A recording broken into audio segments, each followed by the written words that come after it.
கர்த்தருடைய பரிசுத்த நாமத்திற்கு மகிமை உண்டாவதாக. இந்த காத்திருப்பு கூட்டத்தில் இந்த மாதத்தினுடைய இந்த 8ஆம் மாதத்திலே தேவன் நம்மை தேவ சமூகத்தில் கொண்டு வந்திருக்கிறார். இது மிகப்பெரிய ஒரு ஸ்லாக்கியம். இந்த காத்திருப்பு கூட்டத்தில் நாம் நம்முடைய அபிஷேகத்தை புதுப்பித்து கொண்டு பரிசுத்த ஆவியின் புதிதாக்குதலை தேவ பயத்தோடு ஒவ்வொரு நாளும் நாம் பூரணப்படுத்தி கொண்டு அவருடைய வருகைக்கு ஆயத்தப்படுத்த வேண்டியதான அவருடைய கடைசி நாட்களுக்குள்ளே நாம் வந்திருக்கிறோம். ஒருவேளை அநேகர் தாகம் இல்லாமல் இப்படிப்பட்ட கூட்டத்தில் பங்கு பெறாமல் இருக்கலாம். ஆனால் தேவன் நம்மை தெரிந்து கொண்டு ஒரு தாகத்தை வாஞ்சையை கொடுத்திருக்கிறார். வேதத்தில் எப்படி வாசிக்கிறோம்? தாகம் உள்ளவன் மேல் தண்ணீரையும் வறண்ட நிலத்தின் மேல் அவர் ஆறுகளையும் ஊற்றுகிறவர். தாகம் இல்லாமல் நாம் தேவனிடத்தில் ஒரு அபிஷேகத்தையும் ஒரு நன்மையும் ஒருபோதும் பெற்றுக்கொள்ள முடியாது. கர்த்தருடைய பரிசுத்த நாமத்திற்கு மகிமை உண்டாவதாக. இந்த காத்திருப்பு கூட்டத்திலே தேவன் நம்மோடு தம்முடைய வார்த்தைகளை கொண்டு பேசுவாராக. நமக்கு இந்த நாளுடைய தியானத்திற்காக அப்போஸ்தலர் நடபடிகள் 8ஆம் அதிகாரம் அதனுடைய வசனங்கள் 20, 21 வசனங்களை ஒரு விசை கூட வாசிக்க கேட்கலாம். அப்போஸ்தலர் 8ஆம் அதிகாரம் 20, 21 வசனங்கள்.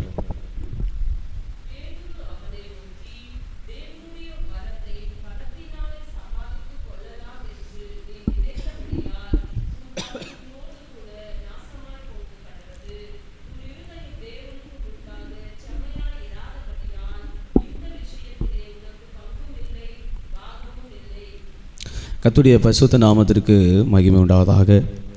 இந்த காத்திருப்பு கூட்டத்தினுடைய விசேஷமான நாளிலே தேவ சமூகத்தில் ஆயத்தப்படுத்தி கொண்டிருக்கிற இந்த நேரத்திலே தேவன் தம்முடைய வார்த்தைகளை கொண்டு தம்முடைய ஜனத்தோடு பேச விரும்புகிறார். இந்த அப்போஸ்தலர் 8ஆம் அதிகாரம் வாசித்த வசனங்கள் 20, 21 வசனங்களிலே இங்கே ஒரு மனிதனுடைய வாழ்க்கையில் அவன் நினைத்த ஒரு காரியம், அவன் கேட்ட ஒரு காரியம் அவனுக்கு கிடைக்காமல் போனதை குறித்து நாம் இங்கே வாசிக்கிறோம்.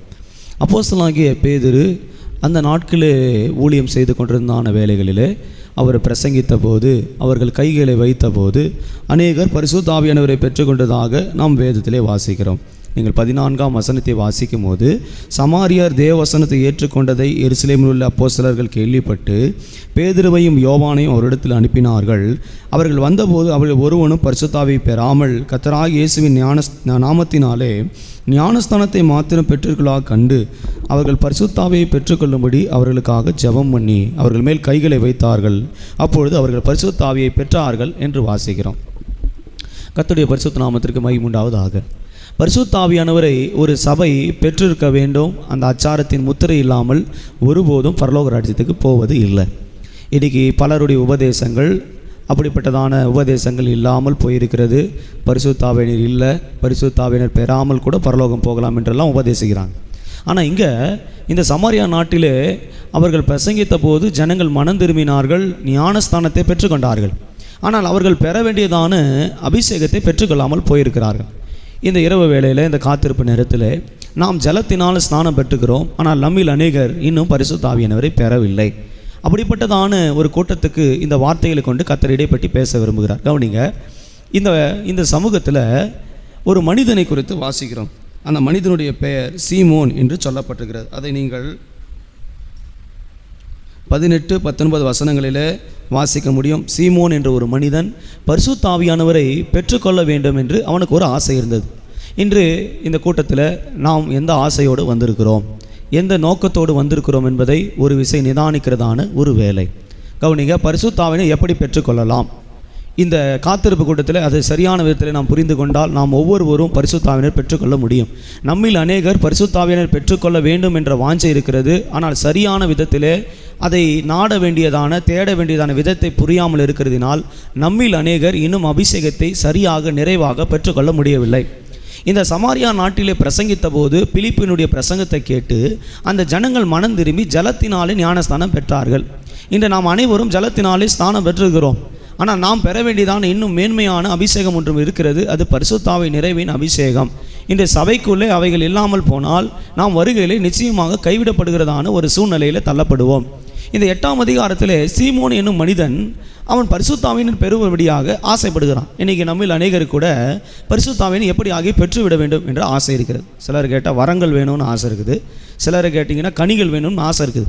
ஆனால் இதுக்கு நாம் என்ன செய்ய வேண்டும், இதை எப்படி நாம் பெற்றுக்கொள்ள வேண்டும்? இந்த காத்திருப்பு கூட்டத்தில் இதை சரியான விதத்தில் நம்ம பகுத்து புரிஞ்சிட்டோம்னா இந்த மாலை வேளை நம்ம கிளம்பி செல்லும்போது தேவன் நம்ம ஒவ்வொருவருக்கும் அந்த வரங்கள், வல்லமைகள், கிருபைகளை கர்த்தர் நிச்சயமாக கொடுப்பார். கவனிங்க, இந்த சீமோன் என்ற மனிதனை நீங்கள் இங்கே வாசிக்கும் போது அவன் ரொம்ப செல்வந்தமாக இருந்தான், பணம் இருந்தது, பொருள் இருந்தது, எல்லாம் இருந்தது. ஆனால் அவன் என்ன நினச்சிட்டான்னா, இந்த பணத்தை கொண்டு பரிசுத்த ஆவியானவரை பெற்று விடலாம் என்று நினைத்து விட்டான். 19ஆம் வசனத்தை வாசிக்கும்போது, நான் எவன் மேல் என் கைகளை வைக்கிறேனோ அவன் பரிசுத்த ஆவியை பெறத்தக்கதாக எனக்கும் இந்த அதிகாரத்தை கொடுக்க வேண்டும் என்று கேட்டான். இன்றைக்கி நிறைய பேர் எப்படி நினச்சிருக்கிறாங்க, பரிசுத்த ஆவியானவர்னா ஏதோ ஒரு கடமைக்காக நினச்சிருக்கிறாங்க. சிலருக்கு அந்நிய பாஷை பேசுகிறது இல்லை, சிலருக்கு வரங்கள் இல்லை, சிலருக்கு கிருபைகள் இல்லை. ஆனால் அவங்க என்ன நினச்சிருக்கிறாங்க, நான் ஞானஸ்தானம் பெற்றுட்டேன் அதனால் பரலோகம் போயிடுவேன், நான் ஞானஸ்தானம் பெற்றிருக்கிறதுனால கர்த்தர் என்னோடு கூட இருக்கிறார் நினைக்கிறாங்க. ஆமாம், உண்மை, கர்த்தர் கூட இருக்கிறார். ஆனால் அதை காட்டிலும் மேன்மையான ஒரு ஸ்தானம் இருக்கிறது, அது அபிஷேகமாக பரிசுத்த ஆவி நிறைவை நாம் பெற்றிருக்க வேண்டும். இந்த சீமோனுக்கு இந்த அபிஷேகத்தை பெற வேண்டியதான ஒரு வாஞ்சை இருந்தது. ஆனால் எப்படி அதை பெற்றுக்கொள்ள வேண்டும் என்ற சிந்தையற்று போயிருந்தான். இன்றைக்கி நம்மில் பலருக்கு அபிஷேகம் பெறணுன்ற வாஞ்சை இருக்குது, ஆனால் நம்ம எப்படி பெற வேண்டும் என்றதான சிந்தை இல்லாமல் இருக்கிறோம். அவனுக்கு ரெண்டுத்துக்கு வித்தியாசம் இருக்குது. ஆமாம், இவன்கிட்ட பணம் இருந்ததுனால நேரம் என்ன பண்ணிட்டான், பணம் கொடுத்தா கிடச்சிரும். இன்றைக்கி உலகத்தில் பாருங்கள், நிறைய சபைகள் இன்றைக்கி என்ன வந்திருக்குதுன்னா, பணத்தை கொடுத்து அபிஷேகம் தராங்க. அது நீங்கள் பார்த்துறீங்களான்னு தெரில. பணத்தை கொடுத்தா அந்த ஊழியக்காரர் வந்து கை வைப்பார், அவர் சொல்லுவார் இந்த வார்த்தையெல்லாம் பேசுன்னு சொல்லி அவன் மேலே கையை வச்சு அவனை கட்டாயப்படுத்தும் போது அந்த அபிஷேகம் வந்ததாக அவங்க சொல்கிறாங்க. இதுக்கு தனியாக கான்ஃபரன்ஸ் மீட்டிங் நடக்குது, 10,000 20,000 கட்டியெல்லாம் அந்த அபிஷேகத்தை வாங்குறாங்க. அது போலியான அபிஷேகம், அது உண்மையானதும் அல்ல. இந்த சீமோன் அப்படி போய் கேட்டபோது, பணத்தினால் அபிஷேகம் பெற முடியுமா? முடியாது. இது எதை காண்பிக்கிறது? மாம்சத்தின் சிந்தை உள்ளவர்களாக இருக்கிற ஒருவரும் தேவனுடைய அபிஷேகத்தின் நிறைவை பெற முடியாது. இன்றைக்கி நம்மில் அநேகர் அபிஷேகத்தை பெற முடியாமல் தடுமாறி கொண்டிருக்கிறதின் காரணம் நம்மில் இருக்கிற மாம்சம், சுயம். இந்த சுயமும் மாம்சமும் எப்போது உடைக்கப்படுகிறதோ அப்போது தான் நம்ம அபிஷேகத்தை பெற முடியும். இன்றைக்கி நம்ம மாம்சத்தில், நம்முடைய சுய ஜீவியத்தில் நம்ம பெருமை உள்ளவர்களாக, மேட்டிம் உள்ளவர்களாக சுயமான வாழ்க்கை இருக்கிற வரை தேவனிடத்திலிருந்து அபிஷேகத்தை பெறவே முடியாது. அபிஷேகத்தை பார்த்தான், அவங்க செய்கிற அற்புதங்களை பார்த்தான், அவங்க செய்த வல்லமைகளை பார்த்தான். ஆனால் அவன் பார்த்தது உள்ளே இருக்கிற பரிசுத்த ஆவியானவரை பார்க்காமல் இந்த பணத்தினால் இந்த வரத்தை வாங்கி தானும் அப்படி ஆக வேண்டும்னு நினச்சான். இன்றைக்கி நம்மில் அநேகர் கூட மற்றவர்களை பார்த்து நம்ம இப்படி அபிஷேகத்தை நிரம்பணும், இப்படி ஆவியில் வல்லமை பெறணும், இப்படி பெறணும்னு நினைக்கிறோம். உண்மை, தேவையானது, சபைக்கு தேவை. ஆனால் அதில் இருக்கிற பிரச்சனை என்னென்னா, நம்மில் அநேகர் அதை எப்படி பெற வேண்டும் என்றதான சரியான புரிதல் இல்லாமல் இருக்கிறதுனால உண்மையான பரிசுத்த ஆவியின் அபிஷேகத்தை நம்மில் பலர் பெற்றுக்கொள்ள முடியவில்லை. இன்றைக்கி சபையில் 100 பேர் இருக்கிறாங்கன்னா 10 பேர் ஆவியில் நிரம்புறாங்க, 90 பேர் அமைதியாக இருக்கிறாங்க. இன்றைக்கி சபை எப்படி ஆயிடுச்சுன்னா, ரொம்ப ஹைடெக் சபை. அப்படி சேரில் உட்காந்து அசையாமல், குலுங்காமல், நெலுங்காமல், வந்த ஷர்ட் பேண்ட்டு கூட கலைஞ்சிடாமல் அப்படி போயிடுறதான ஒரு ஹைடெக் சபைக்கு வந்துருச்சு. ரொம்ப ஃபாரின் ஸ்டைலில் வந்துட்டாங்க. இன்னும் கொஞ்ச நாள் போச்சுன்னா பேசக்கூட மாட்டான், அப்படி அமைதி வந்து ஆர்சி சர்ச் மாதிரி கொளுத்திட்டு போயிட்டே இருப்பான். அப்படி ஒரு காலம் வரப்போகுது. ஆனால் வசனம் சொல்லுது பாருங்கள், அவன் பணத்தை கொண்டு போய் பரிசுத்த ஆவியை பெற்று இந்த வரம் எனக்கு வேணும்னு கேட்டான். நீங்கள் பணத்தை கொடுக்கறதுனால அபிஷேகத்தை பெற முடியும்னா இப்போ எல்லாருமே சபையில் பெறலாமே. அப்படிப்பட்டதான அபிஷேகத்தை கர்த்தர் தருகிறது இல்லை. இந்த பணம் எதை காண்பிக்கிறது? அவனுடைய மாம்சத்தையும் சுயத்தையும் காண்பிக்கிறது. இதை வச்சு நான் வாங்கிடலாம். எப்போவுமே ஒன்று தெரிஞ்சுங்க, நம்முடைய வாழ்க்கையில் மாம்சம் இருக்கிற வரைக்கும் பரிசுத்த ஆவியானவர் சுயாதீனமாக நம்முடைய வாழ்க்கையில் கிரியை செய்ய முடியாது. மாம்சத்தின் இச்சைகள், மாம்சத்தின் சுயங்கள், மாம்சத்தின் பெருமைகள், மாம்சத்தின் காரியங்கள் இருக்கும்போது ஆவியானவர் இடைப்பட முடியாது. இது நாம் கலாத்தியர் 5 நம்ம எல்லாருக்கும் தெரியும். மாம்சத்துக்கு விரோதமாக ஆவியும், ஆவிக்கு விரோத மாம்சம் இச்சிக்கிறது. அப்போ மாம்சம் அதிகமாக போராட ஆரம்பித்தா உள்ளே எது வர முடியாதுன்னா ஆவியானவருக்கு இடம் கொடுக்க முடியாது. அதனால தான் ஆவியின் அபிஷேகம் பெறுவதற்கு முன்பாக சொல்கிறோம், நீங்கள் சரியான விதத்தில் தேவனுடைய இருதயத்தை விட்டு கொடுத்து உங்களை பரிசுத்தப்படுத்தி கொண்டு அபிஷேகத்துக்குள்ளே வாங்க. ஒரு நீச்சல் அடிக்கணும் அபிஷேகத்துக்குள்ளே. ஒரு நிறைவை நாம் பெறணும். ஒரு அக்கினி அபிஷேகத்தை பற்றி எறிகிறத உணரணும். அப்படி ஊமை மாதிரி உட்காந்துட்டு, அமைதியாக உட்காந்துட்டு, வாயை திறக்காமல், ஒரு கையை தட்டாமல், ஒரு பாடாமல், குருடு போல் ஆராய்க்கிறதுக்கு ஆராதனை அல்ல. அவங்கள்ட்ட மாம்சம் இருந்தது, பெருமை இருந்தது. ஆனால் பெற்றுக்கொள்ள வேண்டியதான வரத்தை பெற்றுக்கொள்கிற ஞானமற்றவனாக இருந்தான். யோசிச்சு பாருங்கள், நாம் நமக்குள்ளே அபிஷேகத்துக்கு தடையாக இருக்கிற நம்முடைய மாம்சத்தின் சிந்தைகள் என்ன? மாம்சத்தின் சிந்தைகள், மாம்சத்தின் கிரியைகள் வெளியரங்கமாக இருக்கிறன. அவை யாவன அப்படின்னு ஒரு பெரிய பட்டியல் கலாத்தியர் 5 இருக்கிறது. அது உங்களுக்கு தெரியும், நான் அதுக்குள்ளே போகலை. அந்த சிந்தை நமக்குள்ளே வரும்போது கர்த்தருடைய பரிசுத்த ஆவியின் சிந்தை நமக்குள்ளே வர முடியாது. சில நேரத்தில் நம்ம பாவம் செஞ்சுருவோம், கோபமாக பேசிடுவோம், மற்றவங்களை ஏசி பேசிடுவோம். நீங்கள் நினச்சி பாருங்கள், ஜெபம் பண்ணிங்க பரிசுத்த ஆவி இடைப்பட மாட்டார். ரொம்ப நேரம் போராடுவீங்க, அந்த விடுதலையை பெறறதுக்கு ரொம்ப நேரம் எடுக்கும். அதுக்கப்புறம் தான் அந்த நிறைவை பெற முடியும். நாம் எப்போ நம்ம மாம்சத்தில் சுயத்தில் வாழ்க்கை நடத்துகிறோன்ற ஒரு சிந்தை வருதோ பரிசுத்த ஆவி நமக்குள்ளே வேலை செய்ய முடியாது. நமக்குள்ள ஆவியானவர் வேலை செய்யணும்னா, நமக்குள்ள ஆவியானவர் கிரியை செய்யணும்னா, நாம் மாம்சத்தை சுயத்தை ஏற்கனவே சாம்பலாக்கி தான் வர வேண்டும். இயேசு கிறிஸ்து கவனிங்க, இயேசு கிறிஸ்து சிலுவைக்கு போகிறாரு, சரீரத்தை பிட்டு கொடுக்குறாரு.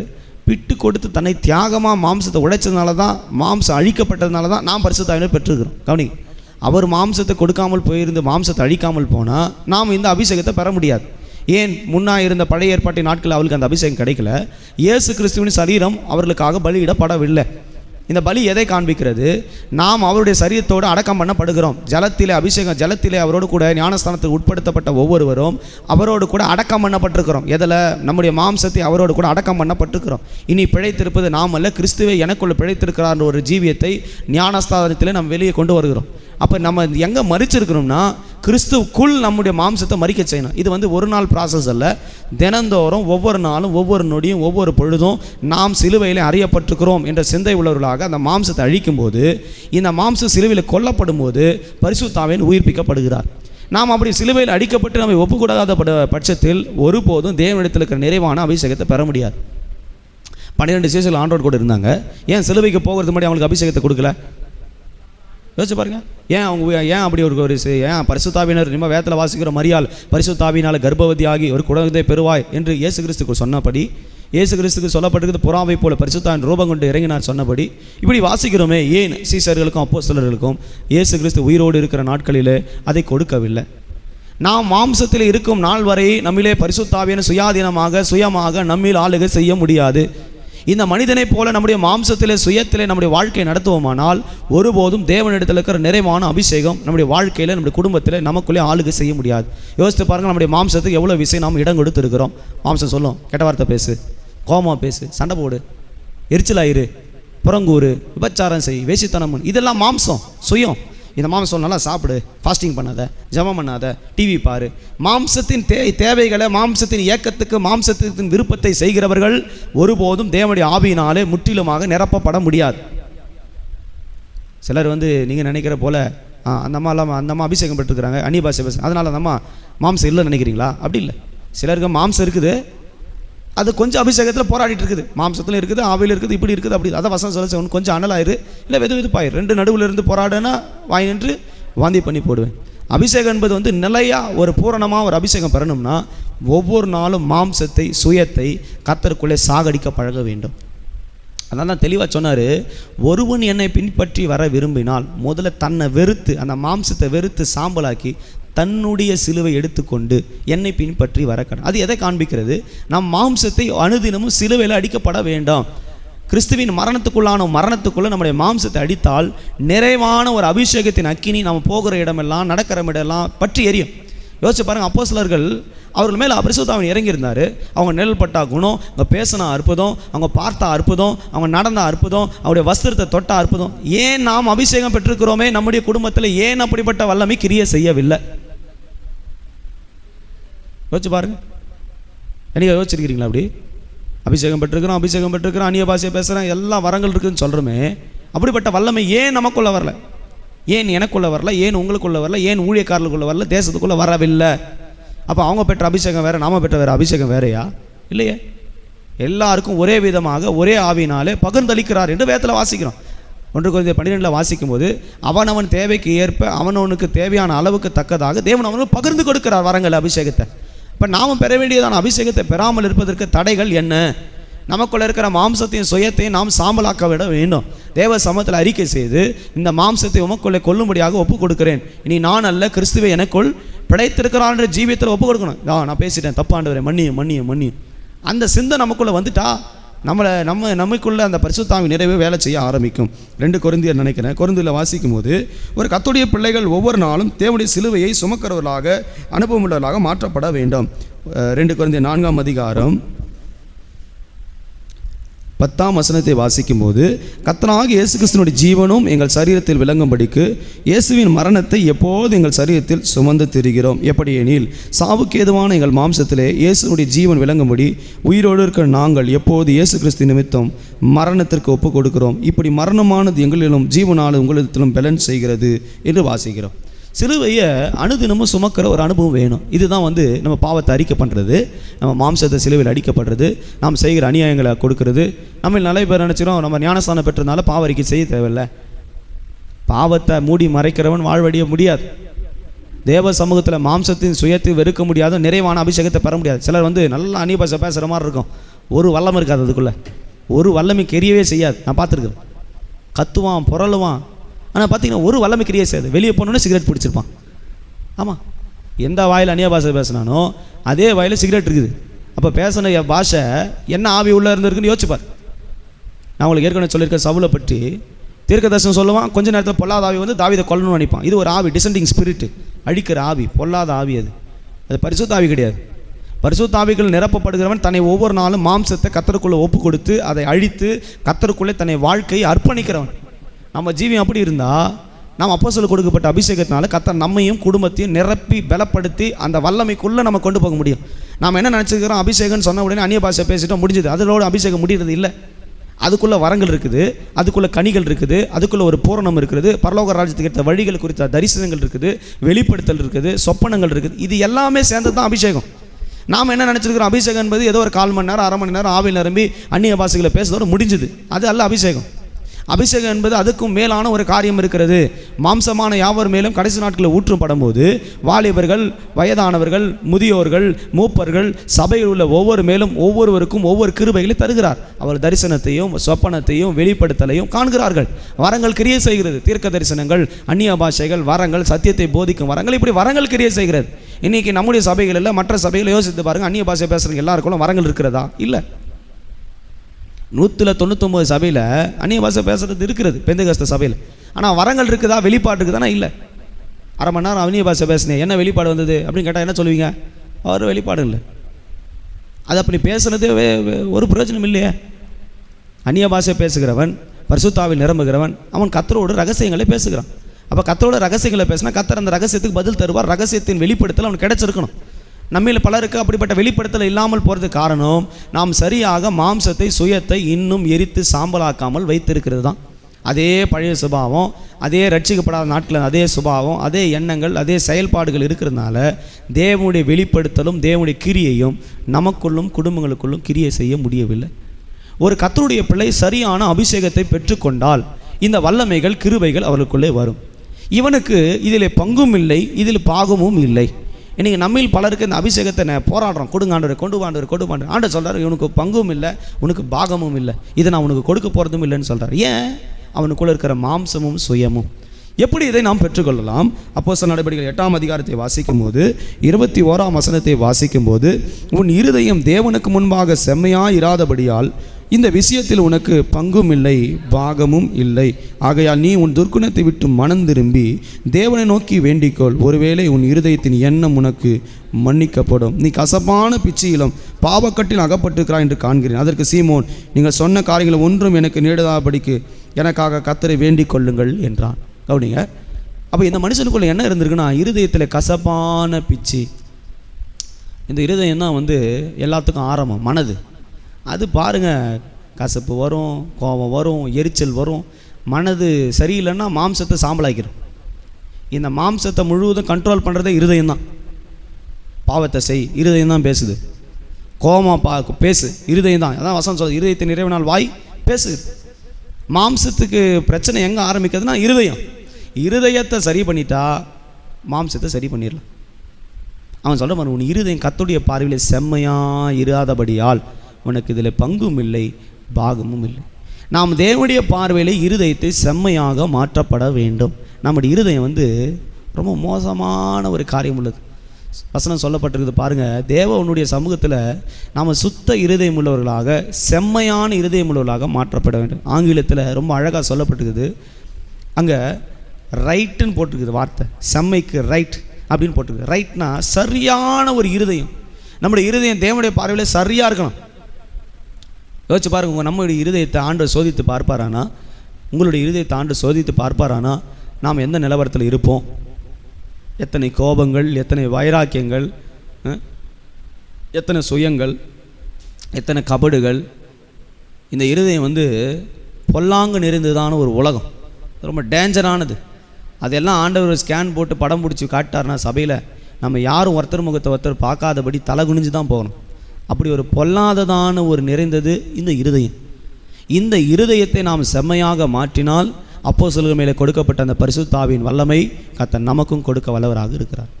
பாருங்க, அவன் சொல்ல போகும்போது செம்மையான இருதயம் இல்லை, கசப்பான பிச்சு.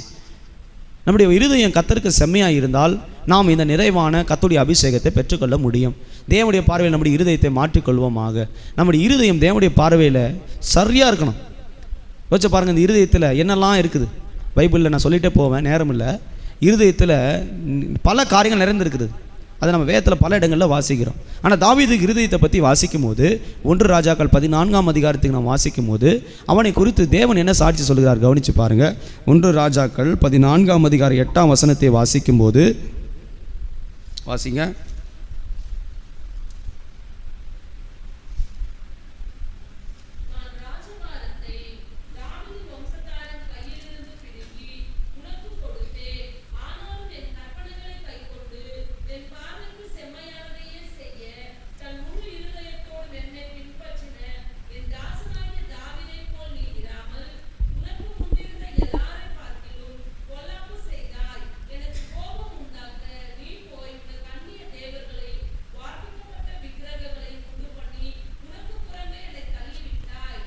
கவனிங்க, தாவீதை குறித்து ஆண்டவர் சொன்னார். அந்த யெரொபெயாமுக்கு சொல்கிறாரு பாருங்க, நீ தேவனுடைய பார்வையில் செம்மையாக இராத ஒரு இருதயம் உனக்குள்ள இருக்கிறது. ஆனால் தாவீது அப்படி அல்ல, அவன் என் இருதயத்து செம்மையான இருதயம் உள்ளவனாக இருக்கிறான். கர்த்தருடைய பார்வையிலே தாவீதினுடைய இருதயம் மிகவும் செம்மையாக இருந்தது. அவங்க தாவீதினுடைய வாழ்க்கையை நீங்கள் கொஞ்சம் சிந்தித்து பாருங்கள். ஒவ்வொரு சூழ்நிலையும் ஒவ்வொரு நாட்களிலும் தேவனுடைய பாதத்தில் உட்கார்ந்து, ஆண்டவரே இந்த யுத்தத்தை நான் எப்படி செய்ய வேண்டும், இந்த போராட்டங்களை நான் எப்படி ஜெயிக்க வேண்டும், இந்த உலகத்தை நான் எப்படி ஜெயிக்க வேண்டும், இதோ சவுல் என்னை பின்தொடர்கிறானே, என் பிள்ளைகள் என்னை பின்தொடர்ந்து கொள்ளும்படியாக எழும்புகிறார்கள். ஒவ்வொரு நாளும் ஒவ்வொரு நிமிடமும் தேவனுடைய பாதத்திலே தன் வாழ்க்கையை அர்ப்பணித்த தாவீது கர்த்தருடைய இருதயத்துக்கு ஏற்றவன், இருதயத்தில் செம்மையான மனிதன். அப்போஸ்தலர் நடபடிகள் 13:22 வாசிக்கும் போது தாவீது கர்த்தருடைய இருதயத்துக்கு ஏற்றவன் என்று வாசிக்கணும். நாம் நம்முடைய இருதயத்தை கர்த்தருடைய இருதயத்துக்கு ஏற்றார் போல மாற்ற வேண்டும். அது ஒரு நாளில் முடியுமானா முடியாது. ஒவ்வொரு நாளும் நம்ம மாற்றணும், ஒவ்வொரு செயல்களையும் நம்ம மாற்றணும். இன்றைக்கி கோபமாக இருக்கிறோம், நாளைக்கு அது கோபம் வரக்கூடாது ஆண்டவரே மன்னியும். இன்றைக்கி நம்ம பாவம் செய்கிறோம், ஒருவேளை இன்றைக்கி ஆண்டவர் வந்து என்னை எடுத்துட்டாருன்னா நான் எங்கே போவேன்?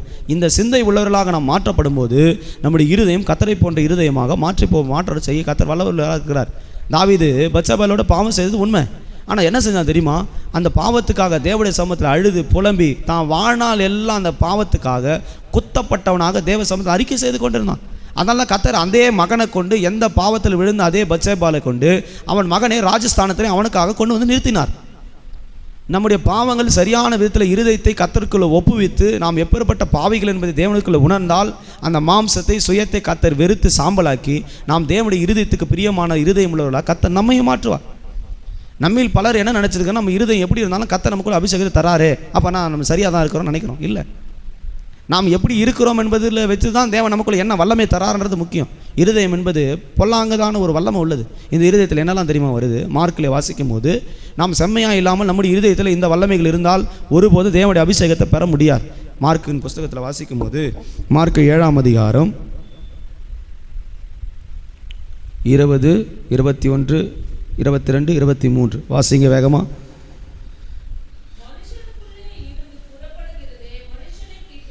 மனுஷனுக்குள் இருந்து புறப்படுகிறதே மனுஷனை தீட்டுப்படுத்தும். எப்படி எனில், முதலாவது மனுஷனுடைய இருதயத்திலிருந்து புறப்படுகிறது பொல்லாததான ஒரு சிந்தனை.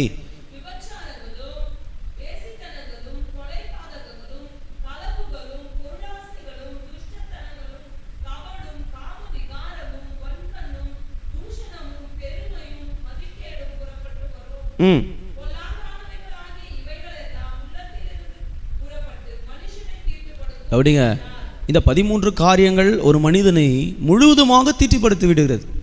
இது தீட்டுப்படுத்துச்சுன்னா அதுக்கப்புறம் அபிஷேகம் எப்படி வரும்? இது கரைப்படுத்தி விட்டுச்சே, நாம் ஞானஸ்நானம் பெறுறோம், ஆனால் திரும்ப திரும்ப இந்த பாவத்தில் கரைப்படுத்தி கொண்டா எப்படி தேவனுடைய ஆவியானவர் உள்ளே பரிபூர்ணமாக கிரியை செய்ய முடியும்? இன்றைக்கி நிறைய பேர் அபிஷேகன்றது வந்து ஏதோ அந்நிய பாஷையோடு முடிகிறதுன்னு நினச்சிருக்கிறாங்க. அப்படி அல்ல. அதை நீங்கள் சரியான விதத்தில் பகுத்து புரியணும்னா சரியான ஒரு அபிஷேகத்தின் நிறைவுக்குள்ளே நாம் இறங்கி வர வேண்டும். கணுக்கால் அளவு அல்ல, முழங்கால் அளவு அல்ல, இடுப்பு அளவு அல்ல, நம்மை முழுவதுமாக நீச்சாளத்துக்கு கொண்டு போகிறதான ஒரு அபிஷேகம் இருக்கிறது. அதால் தான் மாம்சமான யாவர் மேலே ஊற்றப்படும் போது இந்த அபிஷேகம் சரியான விதத்தில் ஒரு கர்த்தருடைய பிள்ளைகளை நிரப்பினால் வரங்கள், வல்லமைகள், கிருபைகள் பொழிந்தருளுவார். இது ஏதோ ஊழியக்காரருக்கு மட்டுமல்ல, ஒவ்வொரு கர்த்தருடைய பிள்ளைகளுக்கும் என்று கர்த்தர் வைத்தது. பேதுரு அந்த ஜனங்கள், சமரியாவில் இருக்கிற ஜனங்கள் மேல் கையை வைத்த போது பேதுரு மேல் இருந்த பரிசுத்தாவின் அபிஷேகம் அந்த ஜனங்கள் மேல் கட்டளையிட்டார். எல்லாரும் அந்நிய பாஷைகளை பேச ஆரம்பித்தார்கள். இன்றைக்கி நாம் எப்படி பேசிக்கொண்டிருக்கிற சபையில் எப்படிப்பட்ட வல்லமையை நாம் பெற்றிருக்கிறோம்? இன்றைக்கி நாம் அப்படிப்பட்ட அபிஷேகத்தில் பெற முடியாமல் இருக்கிற, தடுமாறி கொண்டிருக்கிறது காரணம் நம் இருதய கடினமாகிய மாம்சமும் சுயமும் வல்லமையை பெறக்கூடாதபடி நம்மை கட்டி வைத்திருக்கிறது. ஒவ்வொரு நாளும் ஆவியில் நிரம்புறதுக்கு முன்பாக நாம் என்ன நிலவரத்தில் இருக்கிறோம் என்பதை சரியான விதத்தில் அறிந்தால் நம்மை கர்த்தர் பரிசுத்தப்படுத்தி பரிசுத்த ஆவியினாலே நம்மை நிரப்புவார். இந்த இருதயம் சரீரத்தையே தீட்டுப்படுத்திடும், முழு சரீரத்தை கரைப்படுத்துது. ஒரு கபடு முடிஞ்சது கதை, ஒரு பொல்லாத சிந்தனை சரீரத்தை கரைப்படுத்திடும். இவைகள் நமக்குள்ளே இருந்தால் ஒருபோதும் நிறைவான அபிஷேகத்தை நாம் பெற முடியாது. அவன் பணத்தினால பெறலாம்னு நினச்சான். நீங்கள் நம்ம எத்தனை விஷயம் மாம்சத்தில் என்ன பாவம் செஞ்சாலும் பரவாயில்ல, ஆவியானவர் நமக்கு ஆவியில் நிரப்பிடுவார், நம்ம பரிசுத்தாவை பெற்றுக்கொள்வோம், வரங்கள் நமக்குள்ளே கிரியேஷன். இது ஒருபோதும் நமக்குள்ளே வேலை செய்ய முடியாது. பரிசுத்தாவியை பெறுவதற்கு மாம்சமும் சுயமும் சுயாதீனமத்துக்கு இடம் கொடுக்கிறவர்கள் நிறைவை பெற முடியாது. சில பேர் நான் பார்த்துருக்குறேன், ஊழியக்காரரே பார்த்துருக்குறேன், தப்பு செஞ்சுட்டு சபையில் அந்நிய பாஷை பேசியிருக்கிறான். என் கண் கூட பார்த்துருக்குறேன். அவன் பேசுறது அந்நிய பாஷை இல்லை, வெளிப்படத்தில் சொல்லப்பட்டது பிசாசினுடைய துர்பாஷை பேசி கொண்டிருக்கிறார்கள்.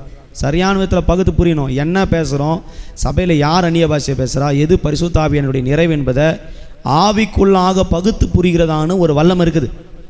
அதை விளங்கி நாம் பெற்றுக்கொள்ள வேண்டும். சில பேர் கடன்னு பேசுவான், அவன் வாயில் வர்ற வார்த்தை மட்டும்தான் அந்நிய பாஷை, மற்ற வெளியே போனால் அவன் வாயில் கெட்ட வார்த்தை, அசிங்கமான வார்த்தை, மற்றவர்களை புறங்குறது, விபச்சாரம், வேசித்தனம், பொல்லாத சிந்தனை, இது எல்லாம் இருதயத்தில் வச்சிருக்கும் போது எப்படி இருதயத்தை பரிசுத்த ஆவியினாலே காத்துக்கொள்ள முடியும்? அப்போஸ்தலருக்கு கொடுக்கப்பட்ட அந்த நிறைவை உன்மேலே ஊற்ற முடியும், என் மேலே ஊற்ற முடியும். இதனால தான் நம்ம தடுமாறிட்டு இருக்கிறோம். சீமோன் கேட்டான் பாருங்க, கசப்பான இருதயம், கசப்பான பிச்சு உன் இருதயத்தில் இருக்கிற வரைக்கும் தேவன் உன்னை அபிஷேகிக்கப்பட முடியாது. எனக்குள்ள இருக்குது அந்த தன்மைகள், உங்களுக்குள்ள அந்த தன்மைகள் இருக்கிறது. அதை நாம் தினந்தோறும் சாம்பலாக்காமல் போனால் நாம் ஒருபோது நிறைவை பெற்றுக்கொள்ள முடியாது. சங்கீதம் 51ஆம் சங்கீதத்தை வாசிக்கும் போது அங்கே என்ன வாசிக்கிறோம்?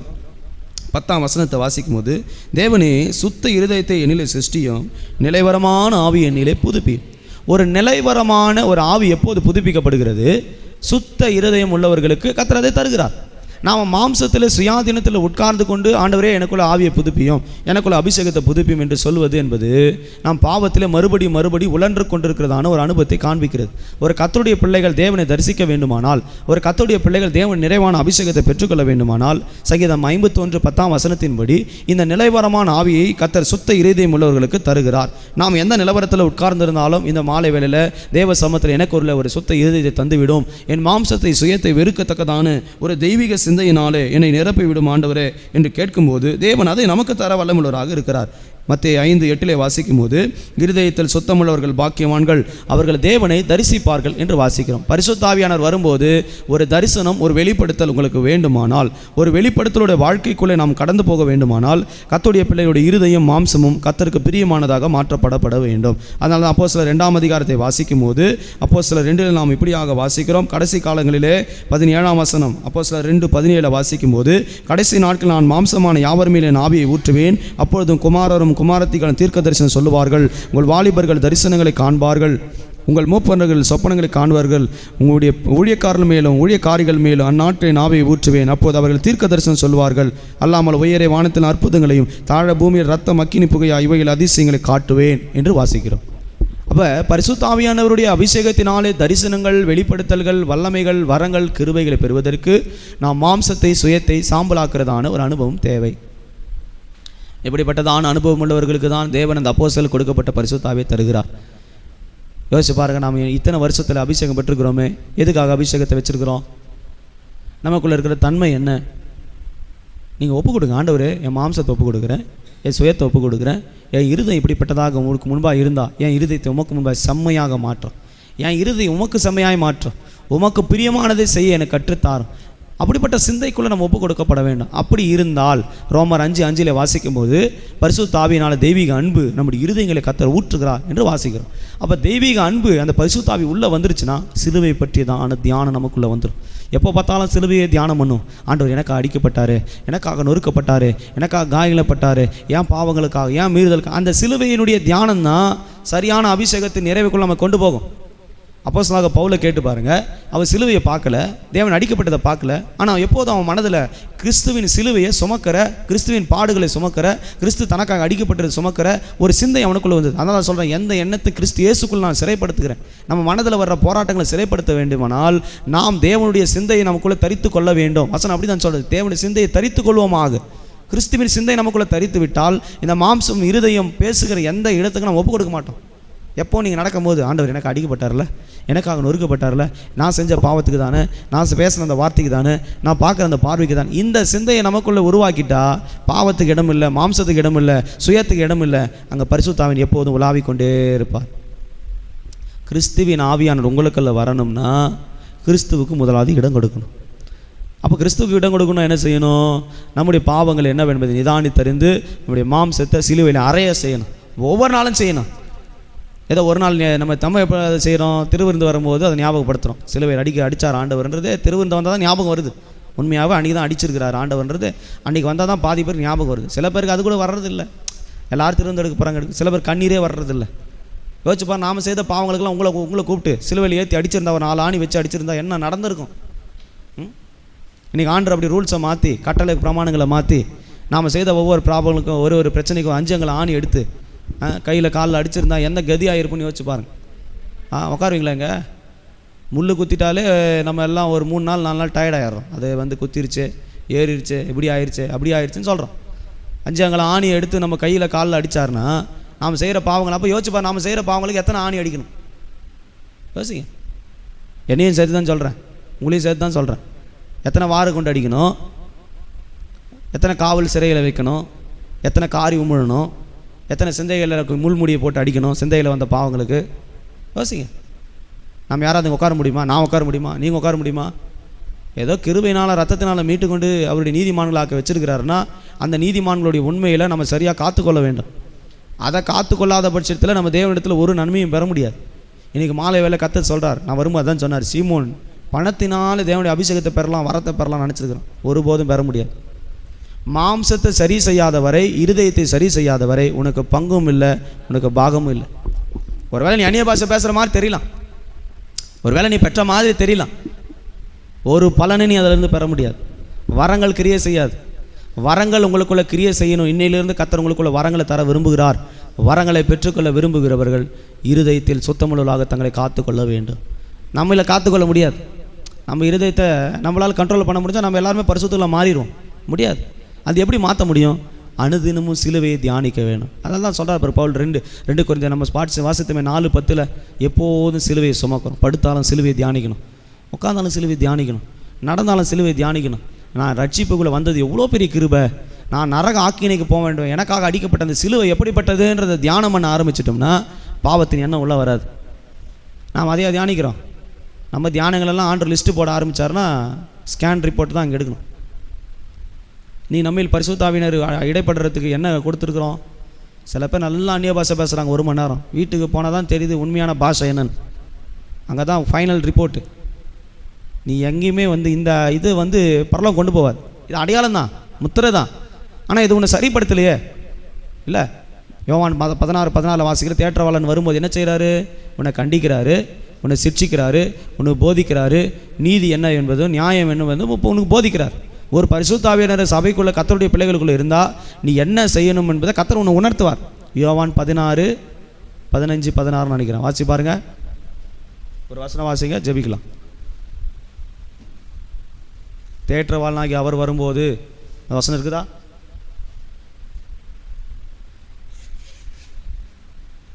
யோவான் 16ஆம் அதிகாரம் உங்கள் வேதத்தில்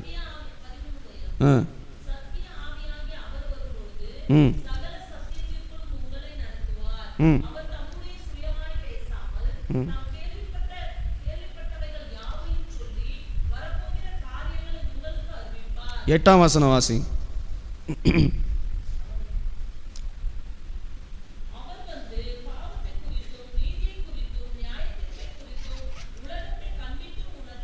நம்மில் பல பேர் என்ன நினச்சிருக்குன்னா பரிசுத்த ஆவி வந்தாலும் ஆசீர்வாதம் பண்ணி ப்ளஸ் பண்ணி தூக்கிட்டு போயிடுவார் நினைக்கிறோம். அங்கே என்ன சொல்லியிருக்கு கவனிச்சிங்களா? பாவத்தை குறித்தும் நீதியை குறித்தும் நியாய தீர்ப்பை குறித்தும். நம்ம சபையில் கொஞ்சம் கண்டிப்பாக பேசிட்டாலே பாஸ்டர் இன்றைக்கி ஷார்ப்பாக இதை கத்தி வச்சுருக்கிறான்னு நினைக்கிறோம். ஆனால் பரிசுத்த ஆவியானவர் வந்துட்டாரா எப்படி உணர்த்து வரான் சொல்லுங்கள்? எப்படி உணர்த்துவார்? அப்போது உண்மையான ஒரு சபையில் பரிசுத்த ஆவியானவர் இருந்தார்னா அங்கே சத்தியம் எப்படி இருக்கும்னா கொஞ்சம் கண்டிப்பாக தான் இருக்கும். பரிசுத்த ஆவியானவர்னா அது எப்படி வேணா இருக்கும், அது எப்படி வேணாலும் போகும். ஆனால் பரிசுத்த ஆவியினால் நிரப்பப்பட்ட ஒரு பரலோகத்துக்கு கொண்டு போகப்படுகிற முத்தரிக்கப்பட்ட சபை பாவத்தை குறித்தும் நீதியை குறித்தும் நியாய தீர்ப்பை குறித்தும் கண்டித்து சிட்சித்து தன் சபையை சரி செய். கர்த்தர் உன்னதங்களுக்குள்ளே சகல ஆசீர்வதித்திருக்கிறார், உண்மைதான். ஆனால் இந்த காட்டிலும் இந்த மகிமையான ஸ்தானத்துக்கு கொண்டு போகப்படுவதற்கு கர்த்தருடைய சபை தன்னை ஆயத்தம் பண்ணுவதற்கு மாம்சத்தை சுயத்தை கர்த்தருக்குள்ளே அழிக்க வேண்டும். ஏன் ஃபாஸ்டிங் இருக்கிறோம்? ஏன் மணிக்கணக்காக ஜபத்தில் காத்திருக்கிறோம்? இந்த மாம்சத்தை அந்த பலியில் வச்சு சாம்பலாக்குறோம். பழைய ஏற்பாட்டு நாட்களில் பலி பொருளை கொண்டு போது அக்கினிலை வைத்து அதை தகனித்து சாம்பலாக்குவார்கள். தகன பலி, குற்ற நிவாரண பலி. இன்றைக்கி நம்முடைய வாழ்க்கையில் தேவனுடைய சமூகத்தில் பலியாக நம்மையே ஒப்பு கொடுக்கப்பட வேண்டும். நம்மையே வைக்கணும் பலிபீடத்தில். ஆண்டவரே என்னில் இருக்கிற என்னுடைய சரீரத்தில் இருக்கிற பாவங்களை அறிந்திருக்கிறேன், எரித்து சாம்பலாகும், அவை நீக்கும், என்னை கழுவும், அப்போது நான் சுத்தமாவேன் சொல்லணும். நீர் என்னை சுத்தப்படுத்தும் போது உறைந்த பணியை போல் நான் வெண்மையாக சுத்தமாக்கப்படுவேன் அப்படி சொல்லி ஜெபம் பண்ணும். நம்மில் பாவம் இல்லை என்போமானால் நம்மை நாமே வஞ்சிக்கலாக இருப்போம். இப்போ நம்மில் குற்றம் இல்லை நம்ம யாரும் சொல்ல முடியாது. இயேசு கிறிஸ்து சொல்கிறார், பிதாவை தவிர ஒருவனும் நல்லவன் அல்ல. பிதாவை தவிர ஒருவன் நல்லவன் இயேசு கிறிஸ்து சொல்கிறார். நம்மில் பாதி பேர் நினச்சிருக்கு நான் தான் பெரிய ஆளு, நான் பரிசுத்த மனவாட்டி, நேராக பரலோகம் போயிடுவேன் அப்படின்னு நினச்சிருக்கு. நீயும் போக மாட்டா, சொல்கிறனும் போக மாட்டான். நம்மை நாம் நிதானித்தறிந்தால் இந்த உலகத்தோடு நாம் நியாயத்திருக்கப்பட மாட்டோம். கர்த்தர் இந்த மாலை வேளை நம்மளோட கூட இடைப்பட்டு பேசிட்டு இருக்கிறார். நம்மில் பலர் அபிஷேகத்தை ஏதோ ஒரு மாம்சிக ரீதியாக பார்த்துட்டு இருக்கிறோம். ஆனால் ஆண்டு சொல்கிறார், அதை காட்டிலும் வல்லமை வரங்கள் நீ பெற வேண்டிய காலம் இது. சபையில் வெளிப்படுத்துதல் வேணும், சபையில் தீர்க்க தரிசனம் வேணும், சபையில் கிருபைகள் வேணும். நீங்கள் தீர்க்க தரிசியாக மாறணும், நீங்கள் வல்லமுள்ளவர்களாக மாறணும், உங்களுக்குள்ள கனிகள் வல்லமை வரங்கள் கிரியை செய்யணும். அப்போ சிலருக்கு மாத்திரம் அல்ல, நீங்கள் நடந்தால் சுகம் உண்டாகும், நீங்கள் படுத்தா சுகம் உண்டாகும், பேசினா அற்புதம் நடக்கணும், உங்கள் கையை நீட்டினா சத்துரு எல்லாம் ஓடணும். இது ஏதோ ஊழியக்காரருக்கு கர்த்தர் தருகிறான்றதை நினைக்காதீங்க. விசுவாசம் உள்ள ஒவ்வொருவருக்கும், கர்த்தருடைய அபிஷேகம் பெற்ற ஒவ்வொருவருக்கும் கர்த்தர் அவர்களுக்கு தேவைக்கு தக்கதாக பகிர்ந்து கொடுக்கிறார் என்று வேதம் சொல்லுகிறது. நம்ம மாம்சத்தை சுயத்தை வெறுக்க ஆரம்பித்தா கர்த்தர் அந்த வல்லமை நமக்குள்ளே கொடுக்க ஆரம்பிக்கிறார். நம்முடைய கரங்களில் அதை வச்சிருக்கிறார். நாம் அதை பயன்படுத்துவதற்கு பெறுவதற்கு நாம் பாத்திரவான்களாக மாற வேண்டும். நிறைய பேர் நிறைய சபை அந்நிய பாஷை பேசுவாங்க, ஆனால் வரங்கள் இல்லை, கனிகள் இல்லை. அது ஒரு பிரயோஜனம் மற்றதானது. அதான் வசனத்தில் ஓசை எடுக்கிற வெண்கலம் போல இருக்கிறார்கள். 1 மணி நேரம் அந்நிய பாஷை பேசி வரம் இல்லாமல் தரிசனம் இல்லாமல் வெளிப்படுத்த இல்லாமல் போச்சுன்னா அது ஒரு பிரயோஜனம் இல்லை. அந்நிய பாஷை பேசுகிற ரகசியத்தை பேசி கொஞ்ச நேரத்தில் ஆவியான கூட வந்து பேச ஆரம்பித்தோம். ஒரு தீர்க்க தரிசனம் அப்படியே பகிரங்கமாக வரணும். என் கூட ஜபிக்கிறவங்களுக்கு தெரியும் கர்த்தர் எப்படி வெளிப்படுத்தல தருவார்னு. நீங்கள் ஜபம் பண்ணால் ஆவியில் நிரம்பினா ஒரு வெளிப்படுத்தல் பரலோகம் தரிசனம் இறங்கி வராமல் போச்சுன்னா நாம் சரியாக ஆவிக்குள்ளே நிரம்பலன்னு அர்த்தம். சரியாக ஆவிக்குள்ளே நிரம்பலன்னு அர்த்தம். நீ பரிசுத்தாவில் நிரம்பினாலே யார் வந்துடுறாங்க சொல்லுங்க? இப்போ ஆவியான வந்து ஆவியான என்ன பண்ணுவார்?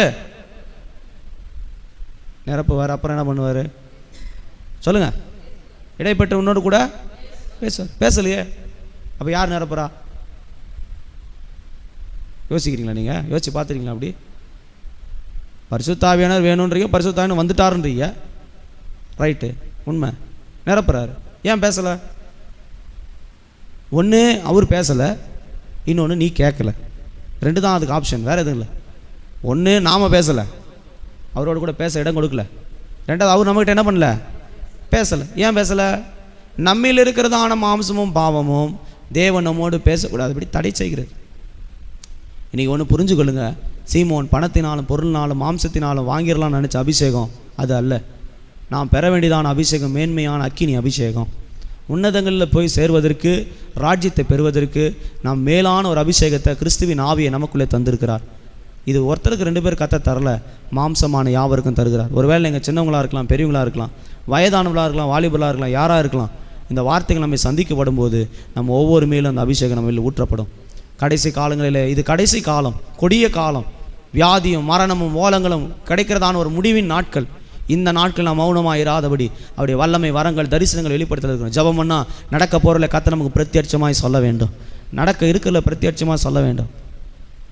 நாங்கள் தேனிக்கு போயிட்டு ஜெபம் பண்ணுறதுக்கு கம்பம் வரைக்கும் போகிற ஒரு பாதையில் ஒரு பெரிய திருவிழா, இங்கே நடக்கிற மாதிரி திருவிழா இல்லை, அந்த தேனிக்கு போகிற வழியில் ஒரு 2-3 கிலோமீட்டருக்கு தொடர்ந்து கட் அவுட் வச்சுருக்கிறாங்க. நான் ஒரு பிரதரு, இன்னொரு பிரதர், 3 பேர் ஜாம் பண்ணிருக்கோம். ஒருத்தர் டிரைவர். நல்லா ஆவிலேருந்து ஜாம் பண்ணிட்டே இருக்கிறோம்.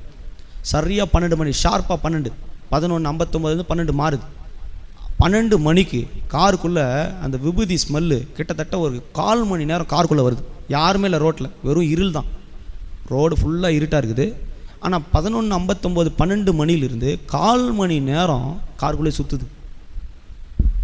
நாங்கள் ஜெபம் பண்ணி அந்த ஆவியை துரத்தின பிறகு அதே இடத்துல ஒரு ஆக்சிடெண்ட்டு மறுநாள் நியூஸ் பேப்பரில் வந்துச்சு. கவனிங்க, நாம் சரியாக ஆவிக்குள்ளே இருந்தால் எங்கே என்ன ஆவி இருக்குதுன்னா கர்த்தர் நமக்கு உணர்த்துவார். நேற்றுக்கு நாங்கள் மலையிலேருந்து ஜெபம் முடிச்சுட்டு வரும்போது வள்ளிமலை கூட்டுரோட்டில் அதே வல்லமே திரும்ப அங்கே நின்றுருந்துச்சு. அந்த 4 ரோடு கூட்டுரோட்டில் அது அதிகமாக ஆக்சிடெண்ட் ஆகிற இடம். இன்றைக்கி நாம் சரியாக ஜெபிக்கலைன்னா குருடு மாதிரி போய் கீழே விழுவோம். பரிசுத்த ஆவியை கொடுத்துருக்கு, ஏதோ அந்நிய பாஷையை பேசிட்டு வீட்டுக்கு பைபிள் எடுத்துகிட்டு போகிறது இல்லை. நம்ம ஆண்டவர் கண்டித்து உணர்த்தி என்ன நடக்குனதை வெளிப்படுத்தல் நமக்குள்ள கொடுக்கணும். அதுதான் வெளிப்படுத்தல் உள்ள ஜெப ஜீவியம். ஒரு தரிசனம், ஒரு வெளிப்படுத்தல், ஒரு வெளிப்பாடோடு ஜெபம் பண்ணணும். அதுதான் அந்நிய பாஷை வரங்கள் வல்லமைகள். ஒரு நாள் வாழ்ந்தால் கூட கர்த்தருக்காக வல்லமையாக அபிஷேகத்தில் கிருபையில் வல்லமையில் பலப்பட்டு வாழணும். அதுதான் நம்மளை ஆவிக்குள்ளே உருவாக்குறது. மாம்சத்திலே வாழ்ந்துட்டு இருக்குது, எல்லாத்தையும் எதை பார்த்தாலும் மாம்சத்திலே பார்க்குறோம். அந்த கண்ணோட்டத்துலேருந்து நம்ம பரலோகத்துக்கு போக முடியாது. நிறைவான ஒரு அபிஷேகத்தை பெற வேண்டும். அபிஷேகன்றது ஏதோ அந்நிய பாஷையோடு முடிகிறது இல்லை. இன்றைக்கி தெரிஞ்சுக்க, வல்லமை வரங்கள் கனிகளை சபைக்குள்ளே காணப்பட வேண்டும். ஒரு தரிசனமுள்ள ஒரு வாழ்க்கை, ஒரு வெளிப்படுத்தல் உள்ள வாழ்க்கை நமக்கு வேண்டும். அவங்க பாருங்கள், பணத்தினால சீமோன் வாங்கணும்னு நினச்சான். சீமோன்னா பாறை, தடுமாற்ற முடியும் ஒரு மனுஷன், அப்படி கடினம், இருதயம் ரொம்ப டைட்டு. அவன் மட்டும் என்ன தான் பிரசங்கம் பண்ணு, சிலது சபையில் இருக்கும், என்ன பிரசங்கம் பண்ண ஆவில் நிரம்பாது, அப்படியே ஜட மாதிரி உட்காந்துருக்கும், கல் பாறை மாதிரி உட்காந்துருக்கும். ஏன் தெரியுமா? அது இருதயத்தை விட்டு கொடுக்க முடியல. இருதயத்தில் இருக்கிற பாவத்தையும் விட்டு கொடுக்க முடியல, இருதயத்தில் கசப்பும் பிச்சு அப்படி பிடிச்சிருக்குது. இது இருக்கிற வரைக்கும் நிறைவான வரங்கள் வல்லமை தரிசனங்கள் வெளிப்படுத்தல வராது. அந்நிய பாஷை கூட பேசலாம், ஆனால் வல்லமை வரமோ உள்ள வராது. இன்றைக்கி நமக்குள்ள வல்லமை வரங்கள் வேணும் என்பதை கர்த்தர் ஒரு விஷயம் கூட நமக்கு நினைப்போட்டுகிறார். முன்னாள் பற்றி ஜெபம் பண்ணலாமா? நேரம் இல்லை, ஒரு 5 நிமிஷம் உங்களுக்கு நேரம் தரேன். நம்ம இருதயத்தை விட்டு கொடுங்க பார்க்கலாம். அப்படி மாம்சத்தை விட்டு கொடுங்க. ஆண்டவரே, இந்த இரவு வேலை என்னோடு கூட பேசியிருக்கிறாப்பா, என்னை முழுவதுமாக ஒப்பு கொடுக்குறேன். என் மாம்சத்தை, என் இருதயத்தை, இன்றைக்கி ஒரு தரிசனம், இன்றைக்கி ஒரு வெளிப்படுத்தல், இன்றைக்கி ஒரு புதிய அனுபவம் எனக்குள்ளே தாரும், புதிய வரங்கள் எனக்குள்ளே செயல்பட்டு ஆண்டவரே. ஏதோ கடமைக்காக கட்டாயத்துக்காக அல்ல, ஒரு நிறைவை நான் பெற்றுக்கொள்ள வேண்டும். கண்ணை மூடுங்க, வாயை தரங்க. இது போராடுகிற நேரம், பெற்றுக்கொள்கிறதான நேரம், தேவ சமூகத்தில் உன்னத அபிஷேகத்தை பெற்றுக்கொள்கிற நேரம். அந்த சீமோன் போல மாம்சத்தில் இருந்தால் நாம் பெற்றுக்கொள்ள முடியாது. பேதுருவை போல, அப்போஸ்தலர்களை போல உன்னத அபிஷேகத்தின் வரத்தை பெற்றுக்கொள்கிற நேரம் இது. இது கடைசி நாட்கள், கொடிய நாட்கள். தேவ அபிஷேகத்துக்கு இடம் கொடுப்போமாக.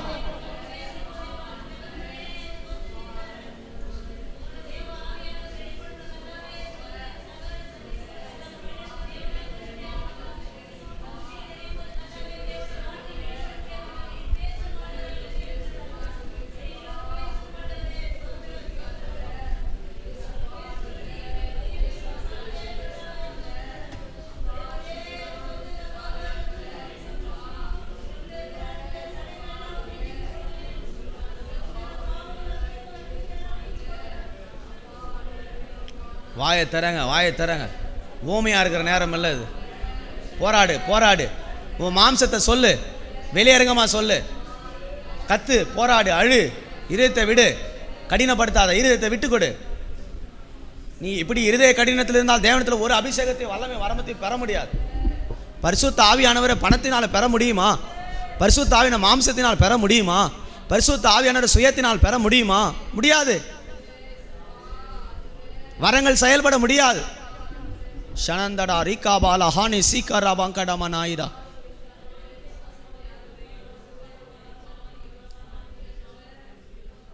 ஒரு தரிசனமுள்ள வாழ்க்கை கத்த தருவாராக. புதுப்பித்துக் கொள்ளுங்கள், புதுப்பித்துக் கொள்ளுங்கள். வாயை தரங்க. ஷபாரபாலா ரிபிதா பாங்கடமா நாயிராபோ டீகாராமானா உராலா சீஹானி மாந்துடா. ஷபாரபாலா ரகதுரா ஐராபோ ரிபிகாராமானா துராபாலா ரபாலா ரகதுரா ரிபிகாபாரபாலா.